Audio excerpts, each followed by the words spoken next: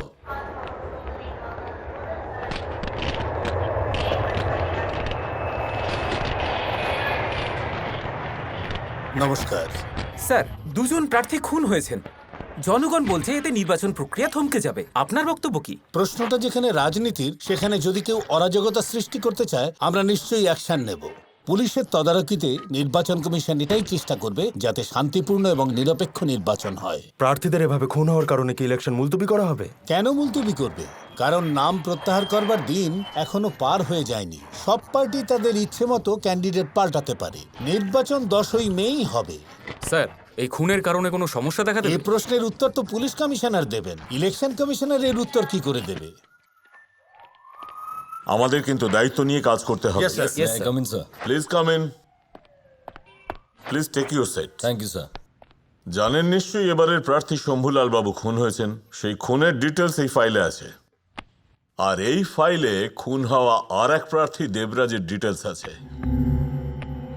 প্রথম খুনের পর আমাদের ডিপার্টমেন্ট ভেবেছিল তাতে অপোজিশন পার্টির হাত আছে। ওখানে এসআইও এটাই বলেছিলেন, কিন্তু দুদিন বাদে আর একটা খুন হলো। উনি আবার অপোজিশন পার্টির প্রার্থী। আমার মনে হচ্ছে গন্ডগোলটা অন্য কোথাও। অবশ্য আমি দুজন ইনভেস্টিগেটিং অফিসারকে বলেছি সমস্ত তথ্য খতিয়ে দেখে রিপোর্ট যেন আপনাকে পাঠায়। You must follow up the case and keep me informed, okay? Alright sir.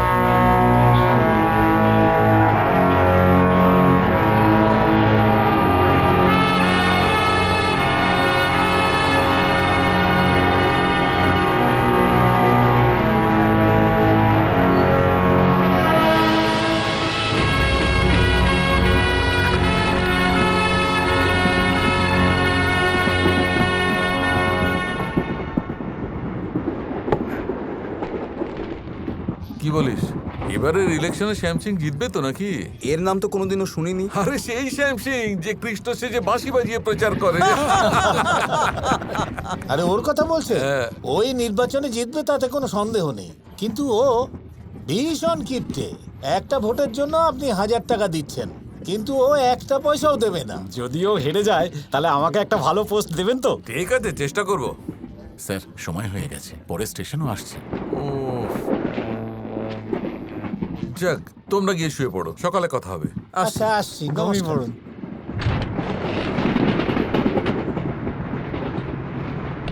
Sir তোমাকে যেতে বলেছেন, সকালে এসো। স্যার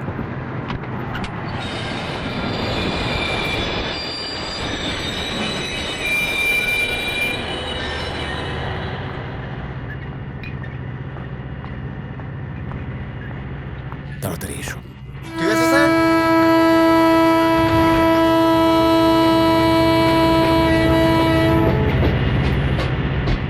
ভেতরে যাও।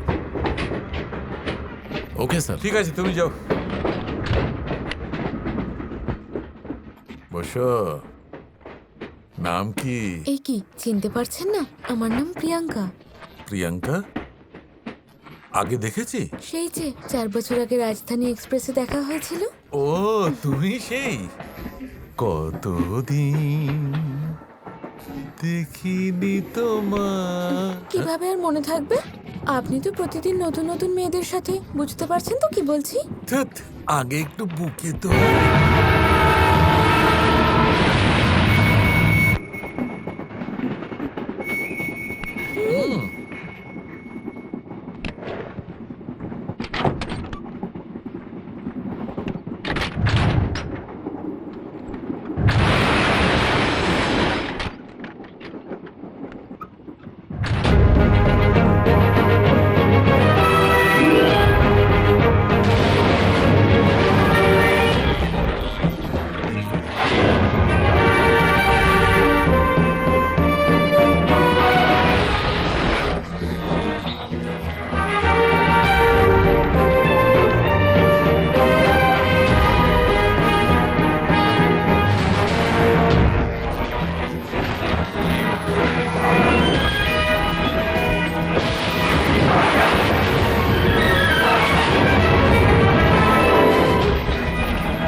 আমাকে ছেড়ে দাও, আমাকে ছেড়ে দাও।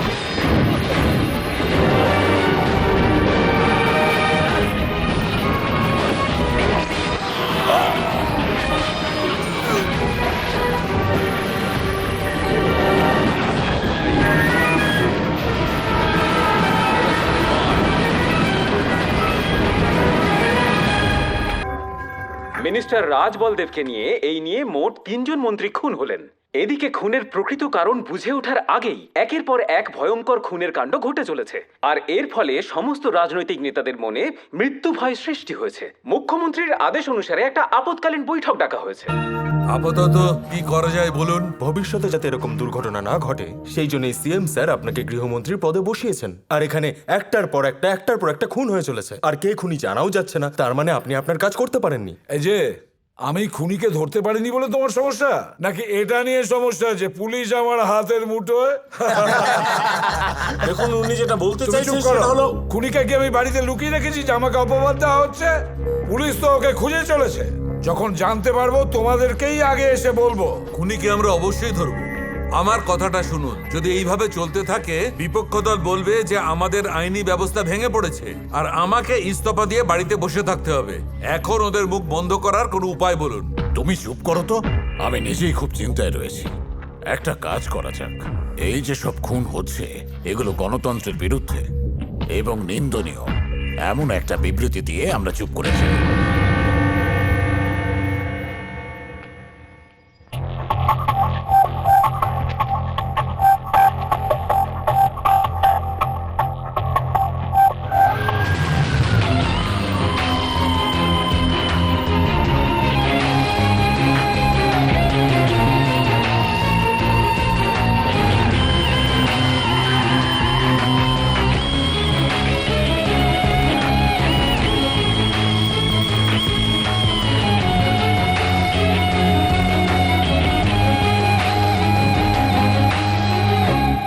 এই যে 3টে খুন হয়েছে, এতে রাজনীতি বা বিজনেস বা কোনো আন্ডারওয়ার্ল্ডের হাত নেই। এই 3টে খুন থেকে আমরা জানতে পেরেছি যে এই মৃত ব্যক্তিদের সাথে কারোর ব্যক্তিগত কোনো বিবাদ ছিল না। এই 3 জনের মধ্যে শুধু একটাই মিল রয়েছে যে এরা 3 জনেই রাজনীতিবিদ। তাই যার রাজনীতি পছন্দ নয় বা কোনো নেতাকে পছন্দ নয়, যার নির্বাচন পছন্দ নয়, সেরকম কোনো ব্যক্তি এটা করেছে। এগুলো করে ও পুরো রাজ্যে রাজনৈতিক নেতাদের মধ্যে ও ভয় ঢোকানোর চেষ্টা করছে। আচ্ছা দাদা, আমাদের এরিয়ায় কে জিতবে বলুন তো? এইসব কথা ছাড়ো তুমি এখন। এই শহরে বেঁচে থাকবে সেটা বলো। আজ পর্যন্ত সবাই নেতাদের দেখে ভয় পেত, এখন নেতারা নিজেরাই লুকিয়ে বসে আছে।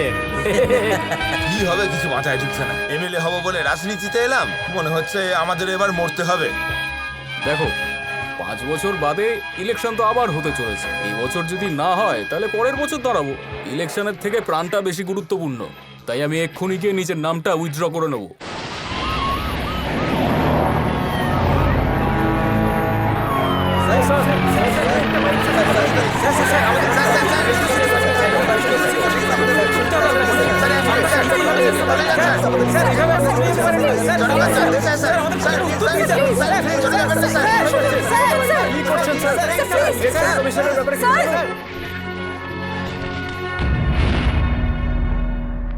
একদিকে একের পর এক খুন হয়ে যাচ্ছে, আর এদিকে ক্যান্ডিডেটটা নমিনেশন উইথড্র করছে। স্যার, একটা কথা ছিল। ও কাদের টার্গেট করছে? নির্বাচনের প্রার্থীদের টার্গেট করছে। প্রত্যেকটা বিভাগে অন্তত 2 জন করে থাকে, তার মানে মোট 400 জন। সেই 400 লোকের মধ্যে যারা সব থেকে বেশি খারাপ তাদেরকে মারছে ও। আমরা যদি ওর প্যাটার্নটা ফলো করি, ও কিন্তু আমাদের জালে ফেঁসে যাবে। Not a bad idea. ওদের সমস্ত ডিটেল কালেক্ট করো। ওদের উপর কটা কেস চলছে, ওদের সম্পত্তি কতটা রয়েছে, ওদের পরিবার কতবার দল পাল্টেছেন, সেই ডেটাগুলো কালেক্ট করো। ওকে, আসুন আসুন। Hello sir. Hello sir. Please sir. Thank you sir.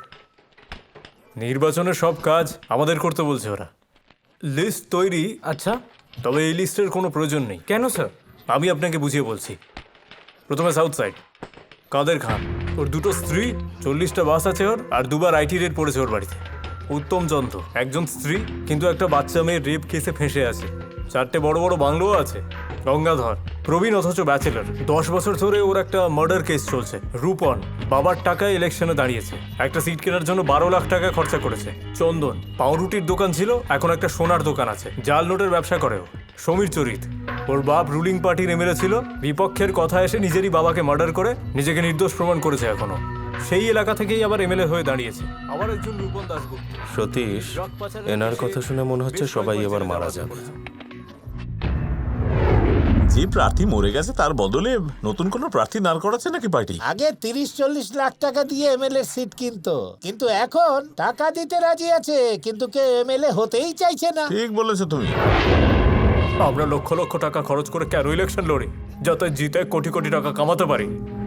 এখন যদি প্রাণই চলে যায় তাহলে রাজনীতি করে লাভ কি? ভোটে দাঁড়ানোর থেকেও আমাদের প্রাণ বাঁচানোটা বেশি গুরুত্বপূর্ণ। আমি লড়বো না ইলেকশন। পাগলের মতো কথা বলো না। মৃত দেবরাজের 3টে বউ ছিল, লোকেদের ধমকে চমকে অনেক সম্পত্তি করেছিল। এলাকার সমস্ত পঞ্চায়েতের সিদ্ধান্ত ও একাই নিত। কোনো ব্যক্তিগত শত্রুতার জেরে ও খুন হয়ে থাকতে পারে। আরে না না, আমিও তো জীবনে অনেক ভুল করেছি, তাহলে কি আমিও মরে যাব? আরে এইভাবে মৃত্যু নিয়ে কেন ভয় পাচ্ছ? এত ভয় যখন রাজনীতি করতে এসেছো কেন? আমি তো আছি, আমি কি ভয় পাচ্ছি? না না, আপনি ভয় পাচ্ছেন কিনা সেটা তো প্রশ্ন নয়, কিন্তু আমাদের সবার পরিবার আছে, ছেলে মেয়ে আছে, তারা বড় হচ্ছে। তারা যদি জানতে পারে যে আমরা এরকম একটা ঘটনার সাথে জড়িত, তারা কি চিন্তামুক্ত হয়ে থাকতে পারবে? এটা হতে পারে না। এইবার সিট অন্য কাউকে দিয়ে দিন, আমরা পার্টিতে আছি, সেটাই যথেষ্ট। আরে কি ওরা কি বলছে আর আপনারা চুপ করে বসে আছেন?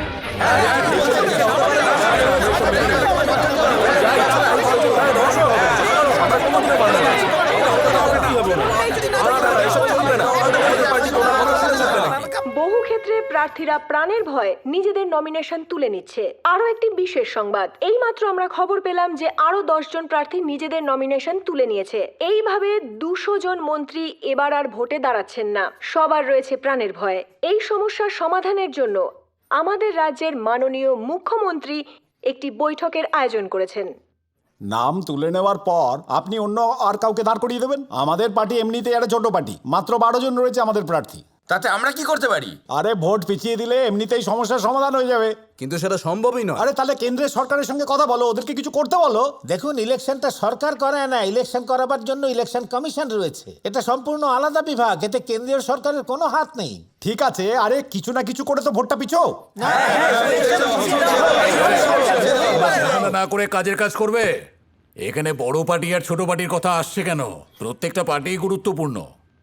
আমাদের সবাইকে একজোট হয়ে একটা সিদ্ধান্ত নিতে হবে, সেই ব্যাপারে ভাবো। আজকাল সব রাজ্যে জলের খুব সমস্যা হচ্ছে, বুঝতে পারলে? আজ অবধি কোনো মন্ত্রী এটা নিয়ে কোনো কথাই বলেনি। এখন যখন পরপর খুন হচ্ছে তখন সবাই টের পাচ্ছে। এখন মন্ত্রীরা এসে সমস্যা নিয়ে কথা বলছে, সবাই ভয় পাচ্ছে। Good morning sir.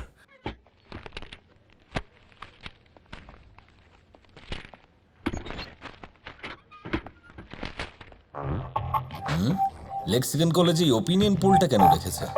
Birla sir, get me Shambhulal's file. Okay sir.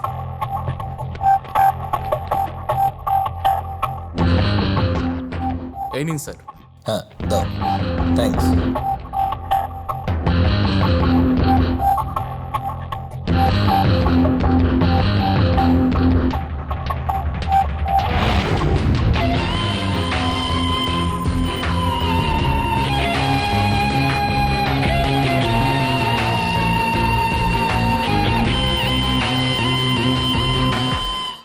নির্বাচনের ক্ষেত্রে আমরা প্রথমবার এটা খেয়াল করতে পারছি যে বেশ কিছু প্রার্থী তাদের নাম ফিরিয়ে নিচ্ছে। অনেকেই ভয় পাচ্ছে, তারা ইলেকশনে দাঁড়াতে চাইছে না। পূর্বে আমরা এরকম কোনো ঘটনা দেখিনি, ইতিহাসে বোধহয় প্রথমবার এরকম হচ্ছে। প্রিন্ট মিডিয়া থেকে শুরু করে সব রকম মিডিয়ার লোকজন আজকে যাচ্ছেন ইলেকশন কমিশনারের সঙ্গে একটা মিটিং করতে।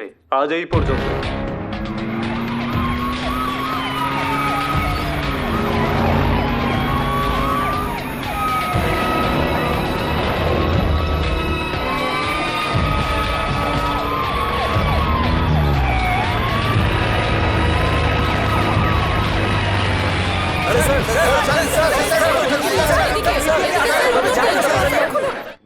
মোট প্রার্থী হলো 1185 আর তার মধ্যে নির্দল প্রার্থী হলো 185 জন। 610 জন তো নামই তুলে নিয়েছে। তাহলে এই বিষয়ে কি করা উচিত?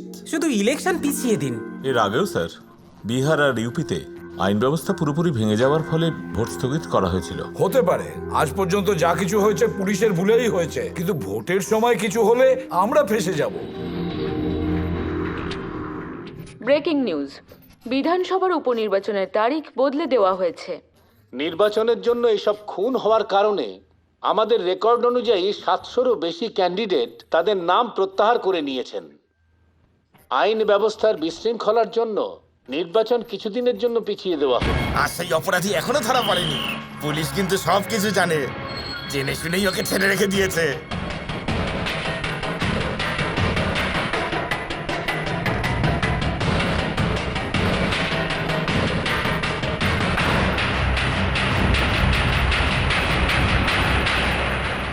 আপনার কথা কিন্তু আমি খুব একটা বিশ্বাস করছি না। Anyway, you have done a great job. Thank you sir.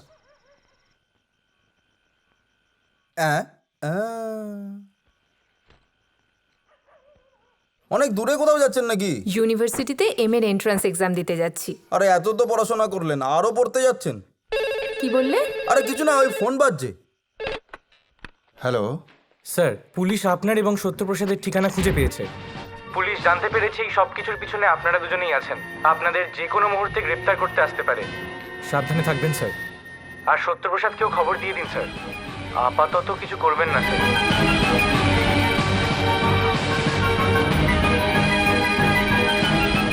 Anuradha, কি বাবা?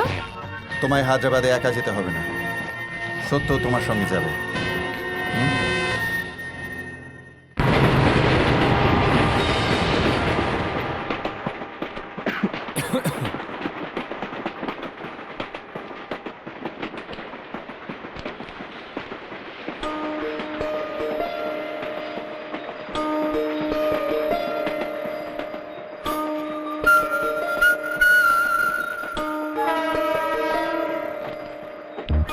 কি হয়েছে? কি হয়েছে? কেন, তুমি জানো না? কি আবার জানবো?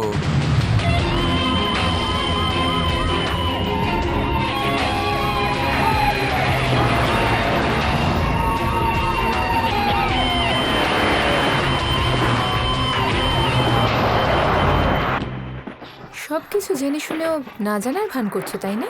তোমার এই ব্যাপারটাই আমার সবচেয়ে বেশি ভালো লাগে।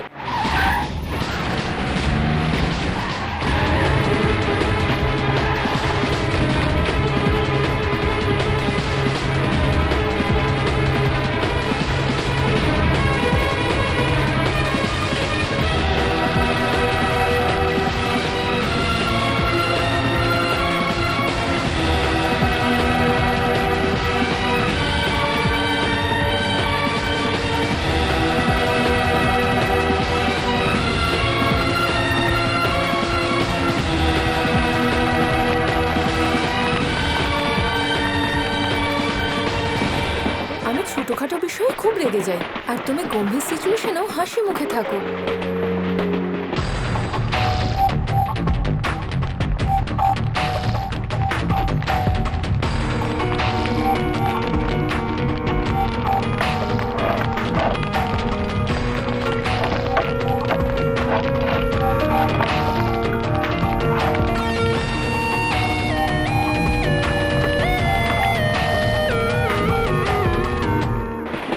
যখন কেউ আইনের বিরুদ্ধাচরণ করে আমার ভীষণ রাগ হয়, কিন্তু এই সমস্ত ব্যাপারে তোমার মনে হয় কিছুই যায় আসে না।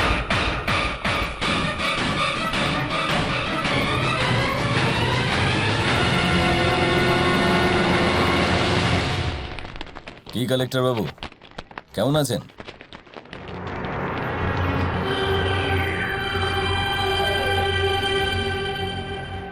শুধু কালেক্টর বলবেন না, 16 বছরের চাকরি জীবনে 23 বার ট্রান্সফার হওয়া কালেক্টর বলুন আমাকে।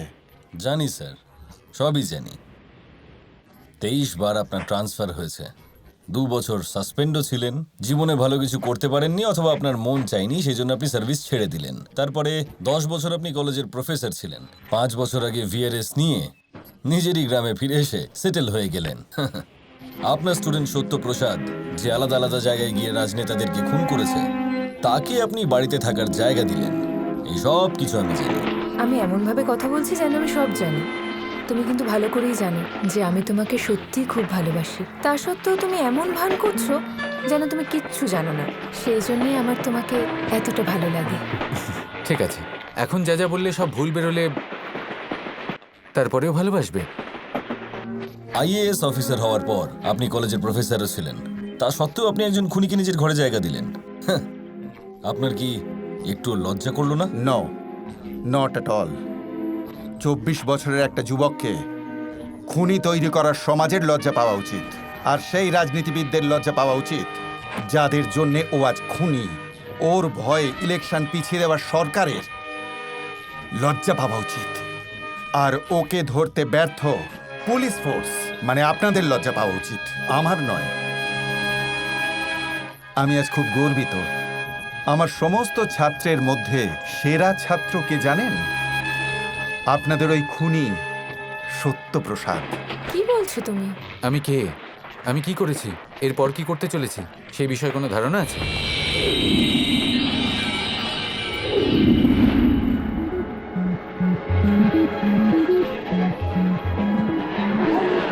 আরে এবারেও সত্য ফার্স্ট হয়েছে।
আমাদের সাথেই মদ খাস, আমাদের সাথেই সিনেমা দেখতে যাস, হাসি ঠাট্টাও করিস, কিন্তু প্রত্যেকবার পরীক্ষার সময় আমাদেরকে পিছনে ফেলে তুই কি করে ফার্স্ট হয়ে যাস বলতো? মানে কি করে?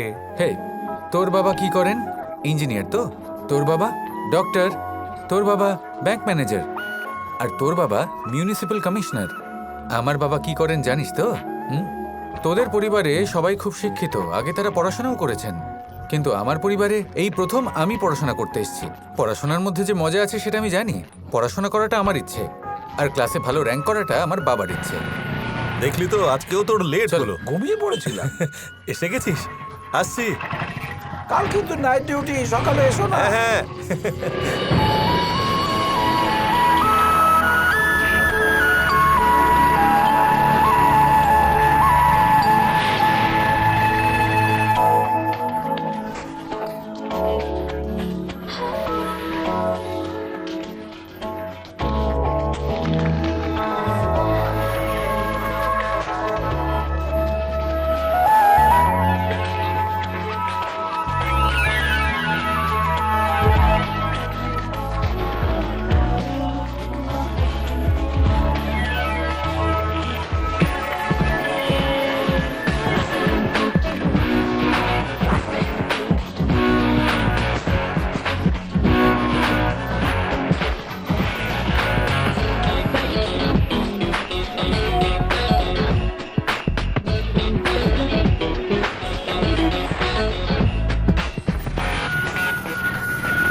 একদিনে কত সিগারেট খাস তুই? কলেজে থাকলে 4 প্যাকেট, আর বাড়িতে 6 প্যাকেট। দেখেছিস?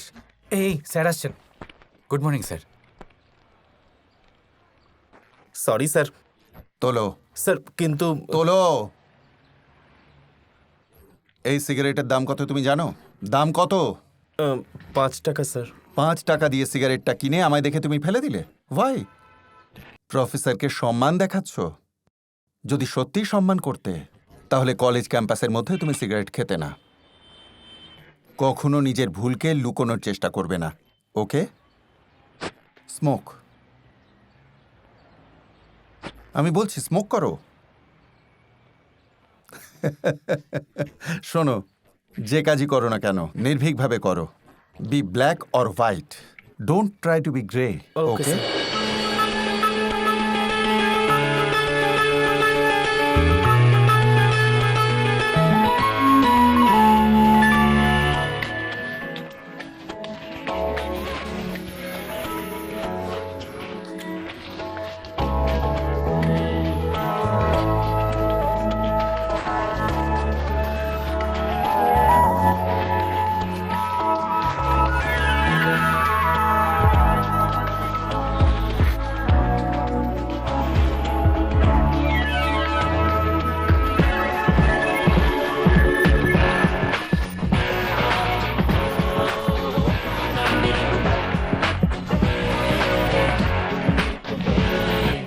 ভাই দেখ, কলেজের ম্যাগাজিনে আমার কবিতা বেরিয়েছে।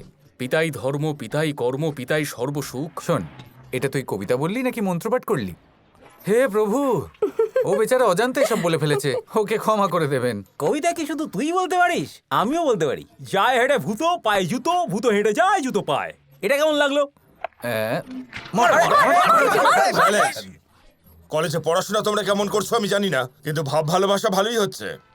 কোন ভালোবাসার কথা বলছেন? এইভাবে ছেলেরা মেয়েরা সব গা ঘেঁষাঘেঁষি করে বসে আছো, এটাকে ভালোবাসা বলবো না তো আর কি? আমরা সবাই মিলে এখানে গল্প করছি, এটা ফ্রেন্ডশিপ, ভালোবাসা নয়। ফ্রেন্ডশিপের নাম দিচ্ছ? এটা তো তোমাদের দোষ থাকতে একটা অজুহাত মাত্র। ওহ গড, আপনি ফ্রেন্ডশিপের মানেই জানেন না। কারণ ইন্টারনেটে ব্লু ফিল্ম দেখে দেখে আপনাদের মাথাটাই খারাপ হয়ে গেছে। ব্লু ফিল্ম শুনেই মুখ বেঁকিয়ে দিলেন। আপনার কোনো ধারণাই নেই যে কথা কাউকে বলা যায় না সেগুলো ফ্রেন্ডদের বলা যায়। বন্ধুদের সাথে হেসে হেসে কথা বলাটা কোনো অন্যায় নয়। স্যার প্লিজ, বন্ধুত্ব আর ভালোবাসা দুটোকে গুলিয়ে ফেলবেন না। ওকে ওকে ওকে স্যার, ওরা কিন্তু ঠিকই বলেছে। আপনি অ্যাডভাইস দেওয়ার ছলে ওদের বিপদগামী করবেন না। চলুন চা খাওয়া যাক। You carry on.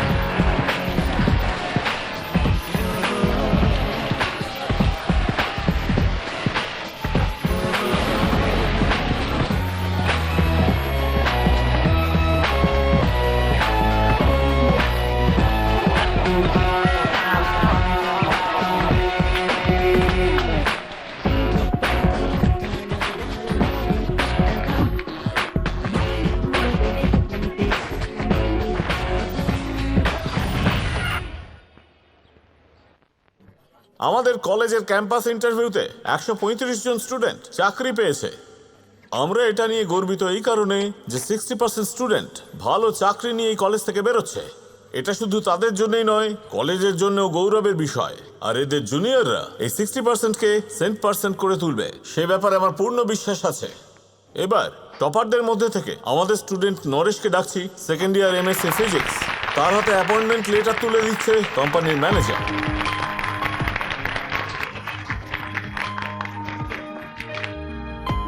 তোমাদের কলেজ শেষ হওয়ার পরে এইভাবেই তোমরাও ক্যাম্পাস ইন্টারভিউর মাধ্যমে একটা চাকরি পেয়ে যাবে, অনেক টাকা রোজগার করবে, বিয়ে করবে, 5 স্টার হোটেলে গিয়ে খাবে, দামি গাড়িতে ঘুরবে, আবার হয়তো ফরেন ট্রিপও করবে, তারপর সন্তান হবে, তাদের বড় করবে, এইভাবে তোমাদের জীবন এগোবে।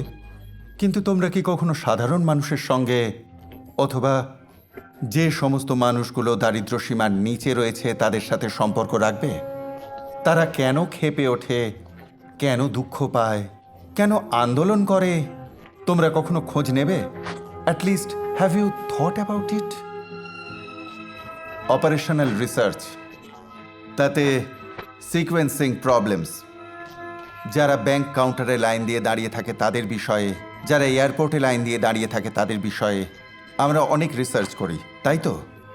কিন্তু 5 বছরে একদিন যারা ইলেকশন বুথের লাইন দিয়ে দাঁড়িয়ে থাকে তাদের নিয়ে কখনো ভেবেছ?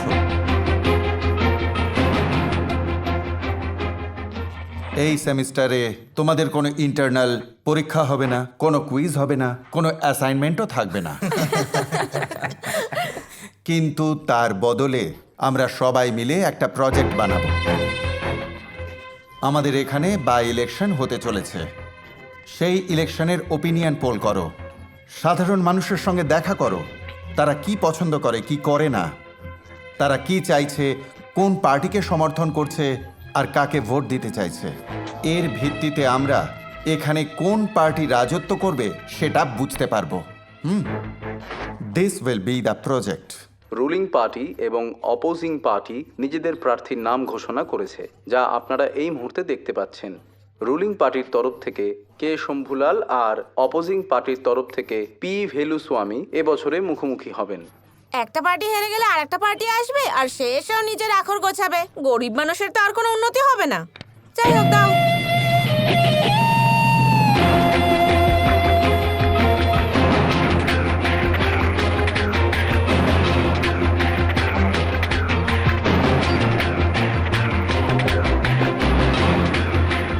শম্ভুলাল এই নির্বাচনে 50 লাখ টাকা খরচ করছে। জিতে গেলে সবার আগে টাকাটা আদায় করবে নাকি আমাদের মতো সাধারণ মানুষদের সেবা করবে?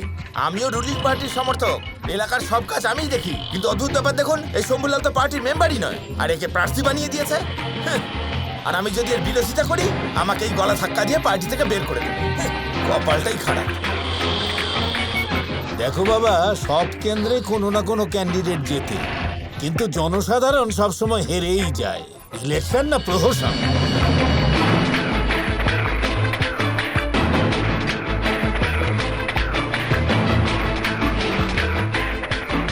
আমি সবসময় চাবি চিহ্নেই ভোট দিয়েছি, এবার চাবি চিহ্নকে ভোট দেব না। কেন্দ্রীয় মন্ত্রীর সুপারিশে এই শম্ভুলাল ভোটে দাঁড়িয়েছে। আরে পার্টির কর্মকর্তা হয়েও আমাদের কোনো সম্মান নেই।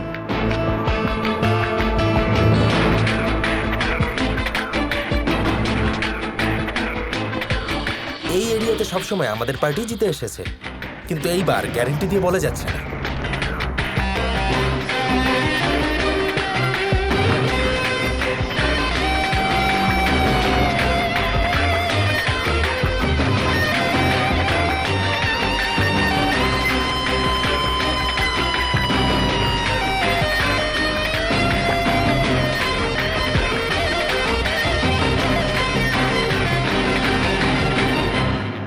কালেক্টরের চাকরি ছেড়ে প্রফেসর হয়ে এলেন। আমরা ভেবে অবাক হয়ে যাই। ছাত্রদের সঙ্গে মিলে আপনি প্রজেক্ট ওয়ার্ক, ওপিনিয়ন পোল কিছু না কিছু করতেই থাকেন।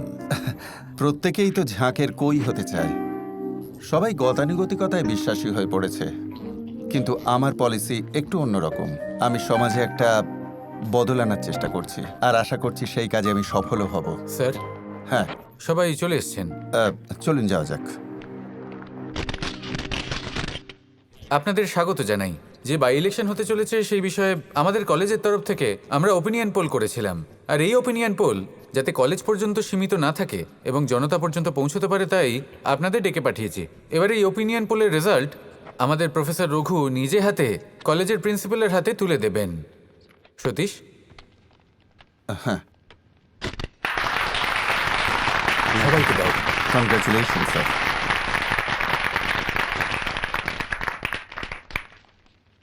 এই যে ওপিনিয়ন পোলটা করেছি, আমরা তার মাধ্যমে সাধারণ মানুষের রায় জানতে পেরেছি, আর প্রত্যেক শ্রেণীর মানুষের ওপিনিয়ন আছে এতে। এই ওপিনিয়নের মাধ্যমে আমরা খুব ক্লিয়ারলি বুঝতে পারছি যে মানুষ এবার রুলিং পার্টিকে সরিয়ে অপোজিশন পার্টিকে আনতে চাইছে। মানুষ একটা বদল আনতে চাইছে।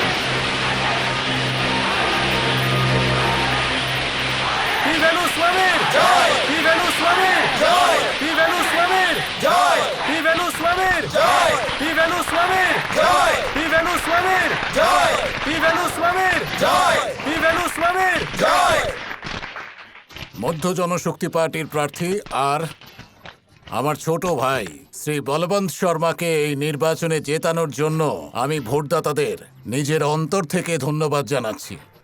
এটা কোনো সাধারণ জয় নয়, এটা খুব বড় একটা জয়। শাসক দলের যদি এতটুকুও লজ্জা থাকে তাহলে তাদের কি করা উচিত? এই পরাজয়কে মেনে নিয়ে ইস্তফা দেওয়া উচিত আর নির্বাচনের জন্য অপেক্ষা করা উচিত। ওরা কি আদৌ নির্বাচনের জন্য তৈরি? আরো 1 বছর, মানে আগামী ইলেকশন পর্যন্ত আমাদের পরাজয়টা নিয়ে ওরা রাজনীতি করবে। এবার থেকে ওরা বারবার জিজ্ঞেস করবে আমরা ইস্তফা দিতে প্রস্তুত কিনা। রুলিং পার্টি হওয়া সত্ত্বেও এই বাই ইলেকশনে আমাদের পরাজয় কি করে হলো? ও কত লক্ষ টাকা খরচ করলো। এমনকি বিশেষজ্ঞরাও বলেছিল এবারে আমাদের জয় নিশ্চিত। কিন্তু ভুলটা কোথায় হলো, আর কি ভুল হলো? আসলে এটা ইলেকশনের 1 সপ্তাহের আগের রিপোর্ট স্যার, কিন্তু ইলেকশনের ঠিক 3 দিন আগেই লেক্সিকেন কলেজের ছাত্ররা হঠাৎ এই ওপিনিয়ন পোলের রিপোর্টটা পাবলিশ করে দেয়। কি অবস্থা দেখুন। ওই কলেজের ওপিনিয়ন পোলের জন্যই আমরা হেরে গেছি স্যার, না হলে আমরা জিতে যেতাম স্যার। রাজনীতির ময়দানে কাপুরুষদের নয়, সাহসী পুরুষদের দরকার হয়। যে আমাদের পার্টির লোকও কলেজ চালায়, আর আমি নিজেও 4টি কলেজ চালাই। তোমার উচিত ছিল আমাদের লোকেদের দ্বারা জনতার রায় নেওয়া, আর সেটা খবরের কাগজে ছেপে আমাদের পার্টির এবারে জয় হবে সেটা জনতাকে আশ্বস্ত করতে হতো। তুমি যদি এটা করতে পারতে তাহলে এবারের ইলেকশনে তুমিই জিততে। সেসব না করে উল্টো পাল্টা কাজ করলে লজ্জা করে না?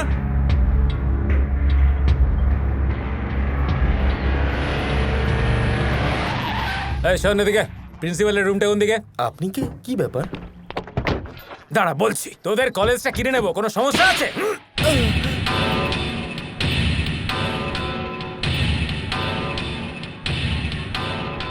দেখুন, কলেজের মধ্যে ঝামেলা করবেন না, সবাই বাইরে যান।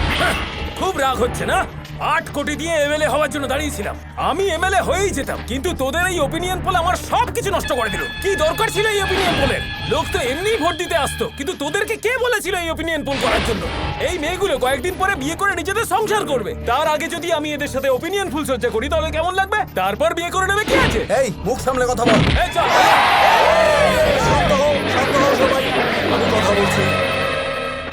দেখুন, আমরা আইনের বিরুদ্ধে গিয়ে কিছুই করিনি। আইনসম্মতভাবে আপনি যা করবার করুন, কিন্তু এখন দয়া করে এখান থেকে চলে যান। শামশের সিং থেকে শম্ভুলাল তো আমি হয়ে গেছি। তোমরা এমন কিছু করো না যাতে আবার আমি শামশের সিং হতে বাধ্য হই। এই চল না।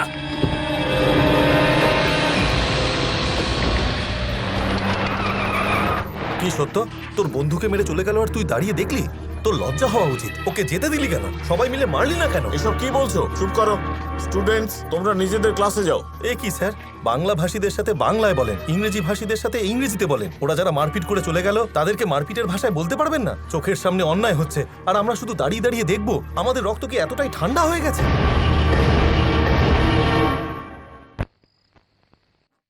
তুই একটা গাধা। কলেজ স্টুডেন্টদের গায়ে কেউ হাত তোলে? ওরা যদি সবাই মিলে তোকে পেটাতো তাহলে কি হতো? তোর কোনো মান ইজ্জত থাকতো? কপাল ভালো যে তোর কিছু হয়নি।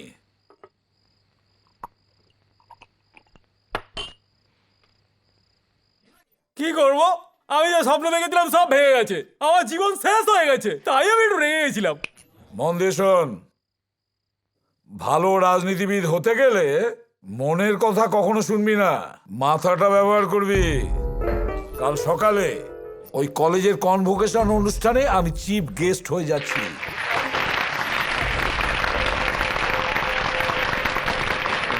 ফাংশনটা যখনই শেষ হবে তখনই যেন আমাদের কাজটা হয়। Thank you sir. আর কাজটা কিন্তু তুই করবি।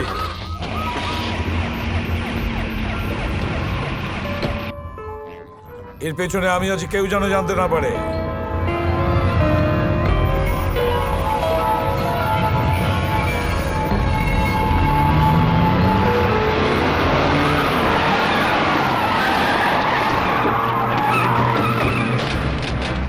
তোমরা ওদিকে যাও। আরে যাও না, তোমরা আমার সাথে এসো। দাঁড়ান দাঁড়ান, কি আমার হয়েছে? কাছে খবর আছে যে আপনাদের কলেজ থেকে এটা ড্রাগস অসম্ভব, পাচার হয়। অসম্ভব সরে যান, ব্যাপার। সবাই সরো সরো, আমাদের কাজ করতে দাও, সরে যাও। দাঁড়ান দাঁড়ান দাঁড়ান, কলেজ ক্যাম্পাসে আপনার ঢোকার সাহস হলো কি করে? হ্যাঁ জানি, পুলিশ এভাবে কলেজে আসতে পারে না। এখানে তো পড়াশোনা হয়, তাই না? তাহলে ভয় কিসের? এই, এই,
না না সত্য না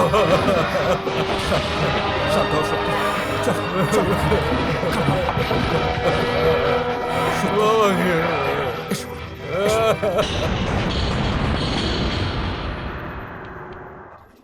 এই ইস্যুটাই আমাদের কাছে বড় হাতিয়ার হতে পারে।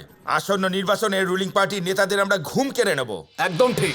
শোনো, যদি আমরা সরকারে থাকতাম আর বাই ইলেকশন হতো আর কোনো কলেজ ওপিনিয়ন পোলে আমাদের হেরে যাবার কথা বলতো, তাহলে আমরা কি করতাম? আমরাও কি এই একই কাজ করতাম না? আমাদের রাজ্যের জনতা এই দুটো পার্টি ছাড়া আর কোনো পার্টি চেনে না। তাই আমরাই কখনো সরকার কখনো বিরোধী আসনে বসি। ঝগড়া হোক বা সমাধান এই দুটো পার্টির মধ্যেই হওয়া উচিত।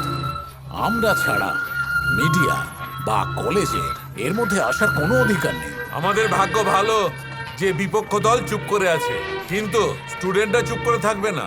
এই খবরটা অন্য কলেজে পৌঁছানোর আগে আমাদের কিছু করতে হবে। এটা কি করে সম্ভব? কলেজে পুলিশের ঢোকা নিষেধ, আর উনি ওখানে গুলি চালিয়েছেন। সেই জন্য পরিস্থিতি আরো খারাপ হয়েছে। হ্যাঁ, যদি দোষটা কলেজের ঘাড়ে চাপিয়ে দিই, বুঝলেন না তো? ওটা একটা দুর্ঘটনা ছিল। যদি এই কথাটা কলেজের প্রিন্সিপালকে দিয়ে বলাই, তাহলে সব সমস্যার সমাধান হয়ে যাবে। কিন্তু প্রিন্সিপাল কেনই বা বলবে? বলাতে হবে।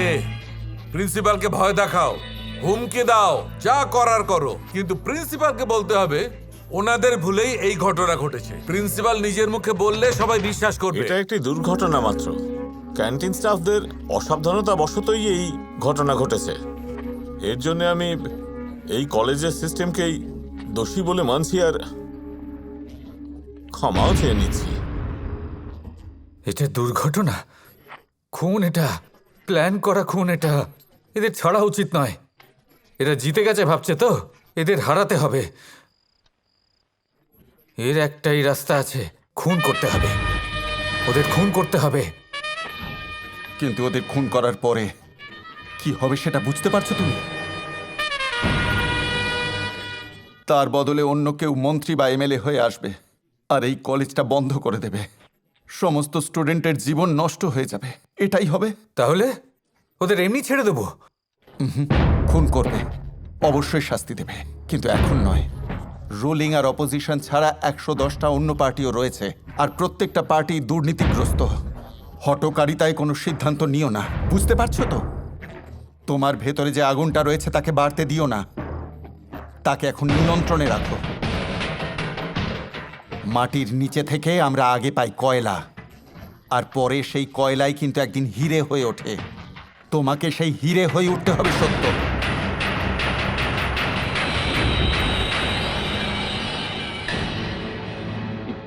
যে নেতা এখন খুন হয়েছে সে যদি তখন খুন হতো, তখন সেই নেতাকে রাষ্ট্রীয় মর্যাদা দেওয়া হতো, আর তার দল তাকে ভগবানের স্থান দিয়ে দিত। সমস্ত দুর্নীতি যা সে করেছে সব চাপা পড়ে যেত। কিন্তু এখন ইলেকশনের সময়, সেই জন্যে চারিদিক গরম হয়ে রয়েছে, সবকিছু উত্তপ্ত হয়ে রয়েছে, সবাই ভয়ও পেয়ে আছে। আর খুনিকে ধরবার জন্য প্রত্যেকেই কোথায় রয়েছে বলুন? স্যার, ওনার মেয়ে আর সত্যপ্রসাদ হায়দ্রাবাদ যাচ্ছে, আমরা এক্ষুনি খবর পেলাম। ট্রেন কোন স্টেশনে রয়েছে সেটা ফোনে ট্রেস করো, ফোর্স নিয়ে যাও আর ওদেরকে গ্রেপ্তার করো। ঠিক আছে। আসুন।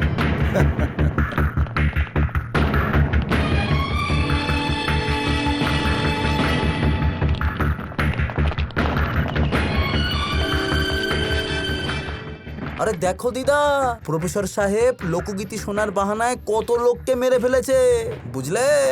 আরে চুপ কর, না হলে তোকেও ধরে নিয়ে যাবে।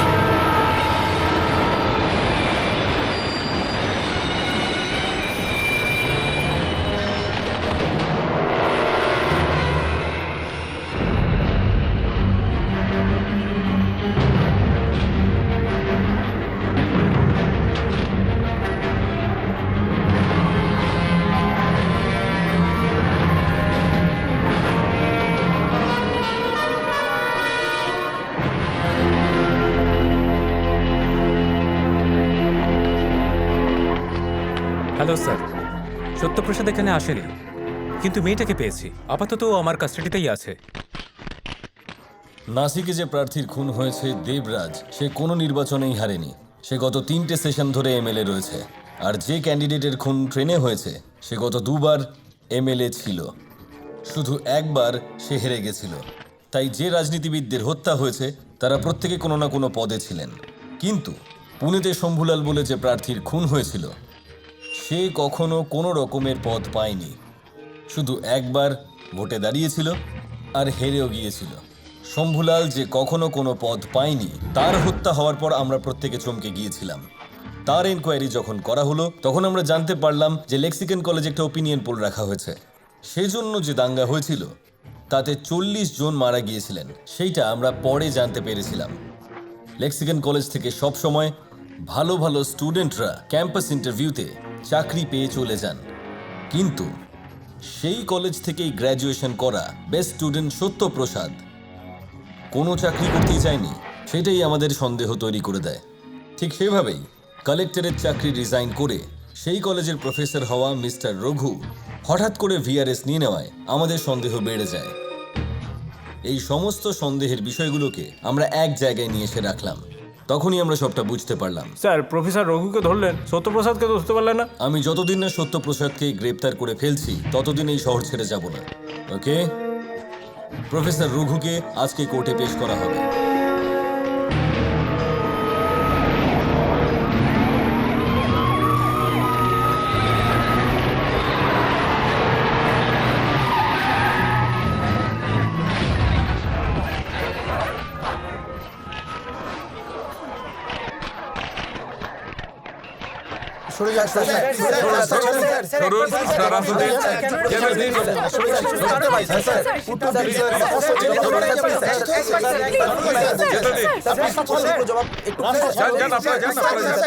একজন রিটায়ার্ড প্রফেসর হয়ে আপনি এমনটা কেন করলেন?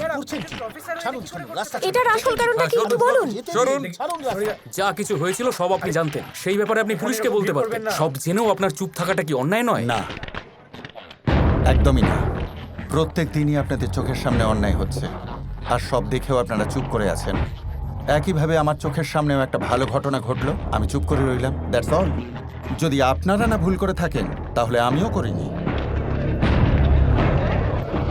স্যার, এইভাবে কি চলতে থাকবে? সত্যপ্রসাদ যে খুনগুলো করেছিল সেগুলোর কোনো পার্সোনাল মোটিভ না থাকলেও ওর লিস্টে আমরা গৃহমন্ত্রীর নামও পেয়েছি। সেটা খুবই উদ্বেগজনক। হোম মিনিস্টারের সিকিউরিটি আর একটু টাইট করে দাও। আগামী 1 সপ্তাহে ওনার যা যা প্রোগ্রাম আছে সেগুলো জেনে নাও। Yes sir.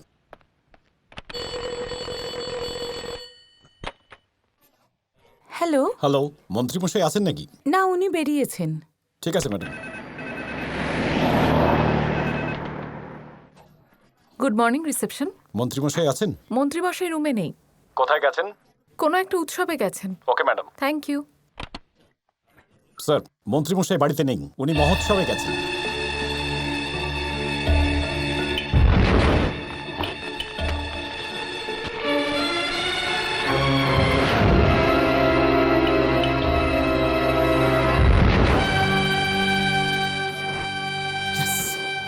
Yes yes yes, ও ওখানে নিশ্চয়ই আসবে।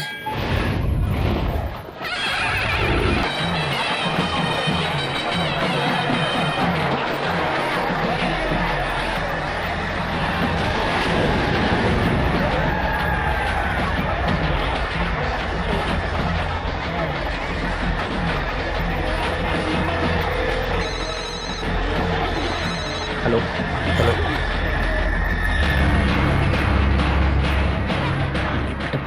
হ্যাঁ, আমি ওখানেই দাঁড়িয়েছি, আর ওরা এই রাস্তা ধরেই আসছে। পার্টির 7-8 জন লোক আছে ওর সাথে।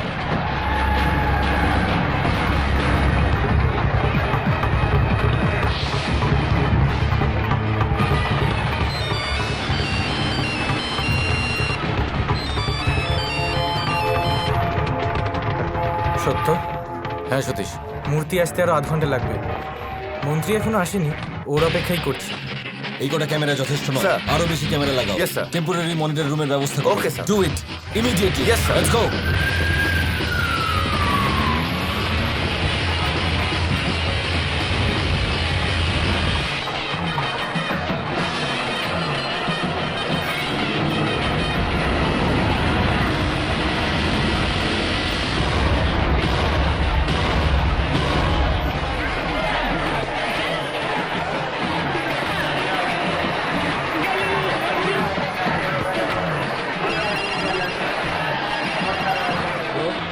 Hello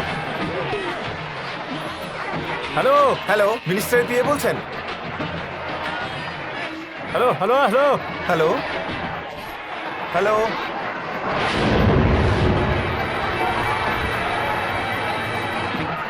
mike 21 come in, mike 21 come in, over. Mike 21 over over. মিনিস্টারের সাথেই আছেন তো? না স্যার, ওভার। এক্ষুনি মিনিস্টারের কাছে চলে যান, আপনি ওনার সাথেই থাকুন। Okay sir. সত্য, পুলিশ জানতে পেরে গেছে, সিকিউরিটি বাড়িয়ে দিয়েছে। মন্ত্রীকে ভেতরে যাওয়া থেকে আমি আটকালাম, তবুও চলে গেল। মন্ত্রী এখন মণ্ডপের দিকে যাচ্ছে। তুই কোনোভাবে ফেসে গেলে তখন? ভয় পাস না, যদি ফাঁসারই হতো তাহলে যেদিন 40 জন মারা গেছিল সেই দিনই ফাঁসতাম, আর এই তেজও শেষ হয়ে যেত। আজ ওর মৃত্যু অবশ্যই হবে।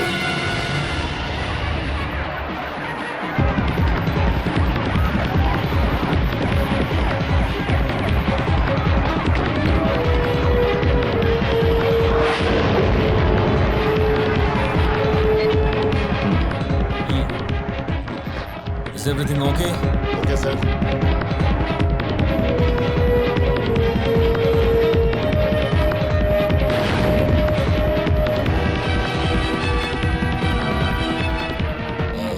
ক্যামেরা 6 কে একটু জুম করতে বলো তো। ক্যামেরা 6 জুম করো।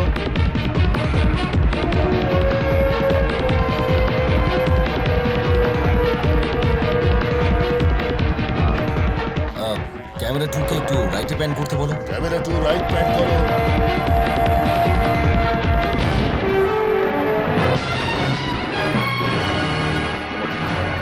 সত্যপ্রসাদ চলে গেল, ওকে খুঁজতে বলো। Orange shirt, quick.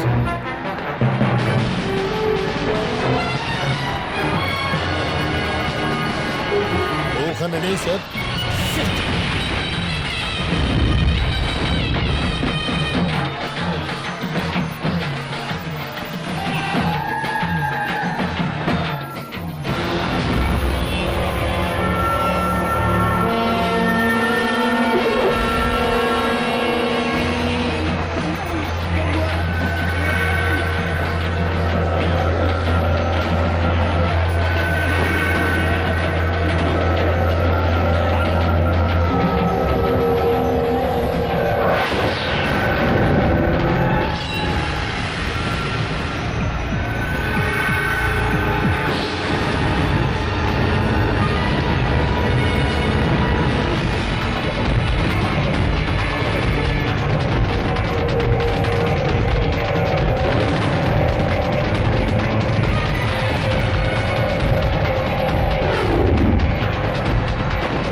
এটাই সত্যপ্রসাদ, ওখানেই আছে, মণ্ডপের ভিতরেই আছে।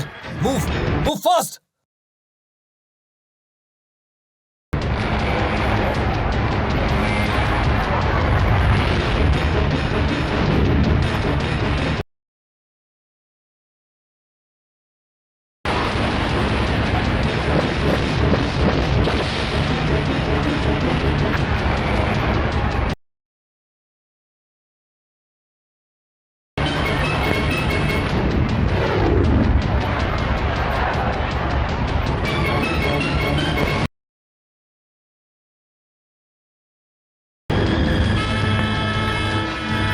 যাও।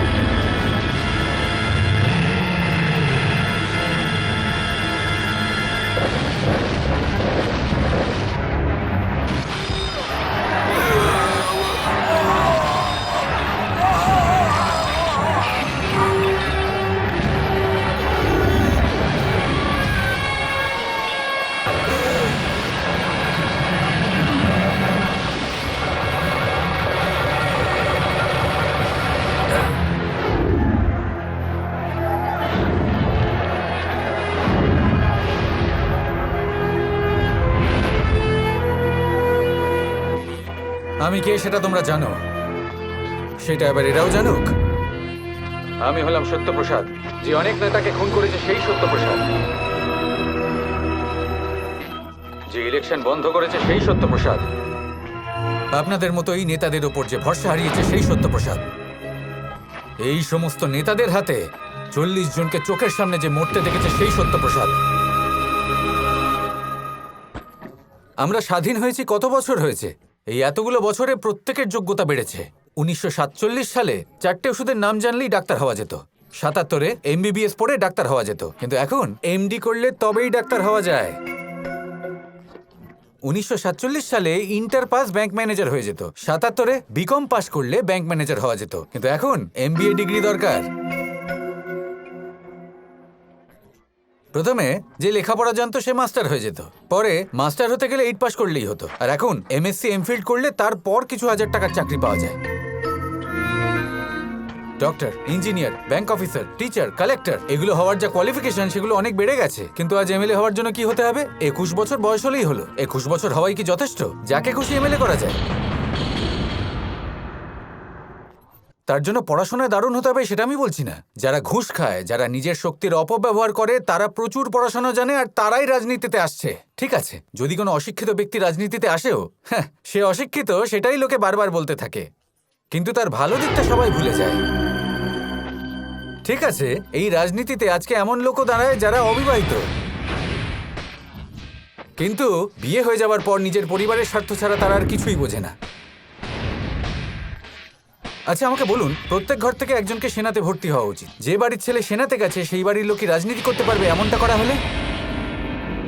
জীবনে প্রত্যেকটা পদক্ষেপ পার করে তবেই উন্নতি করা যায়। ঠিক সেইভাবে দুবার যে পঞ্চায়েত ইলেকশন জিতেছে তাকেই MLA করা হোক, দুবার যে MLA হয়েছে তাকেই মন্ত্রী করা হোক, আর দুবার যে মন্ত্রী হয়েছে তাকেই প্রধানমন্ত্রী করা হোক না?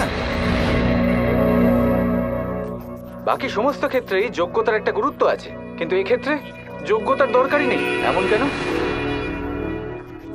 অর্ধেকের চেয়ে বেশি মানুষ ভোট কেন দেন না? কারণ তারা জানেন যে যারা ভোটে দাঁড়াচ্ছে তারা ঠিক নয়। সবার আগে ভোট দেওয়াটা কম্পালসারি করতে হবে। 10টা চিহ্ন যদি ঠিক না হয় তাহলে 11 নম্বর চিহ্ন করা উচিত অশোক স্তম্ভ চিহ্ন, তাতে ভোট দিন। অশোক স্তম্ভ চিহ্ন যদি বেশি ভোট পায় তাহলে জেলা কালেক্টরকে MLA ঘোষিত করো। হ্যাঁ, তখন বুঝে যাবে যে কজনের মধ্যে যোগ্যতা আছে। আমরা আমাদের বাচ্চাদের ডাক্তার বা ইঞ্জিনিয়ার হওয়ার জন্য বড় করি, আমরা ভাবিও না তারা বড় হয়ে MP বা MLA হতে পারে। কারণ রাজনীতি একটা দুর্নীতির জায়গা, সেটাই আমাদের মাথায় বসে আছে। আর এই দুর্নীতিকে আটকাবো বলেই আমি এই খুনগুলো করেছি। অপরাধ করলে শাস্তি পাওয়ার ভয় থাকা উচিত, সেই জন্য আমি এটা করেছি।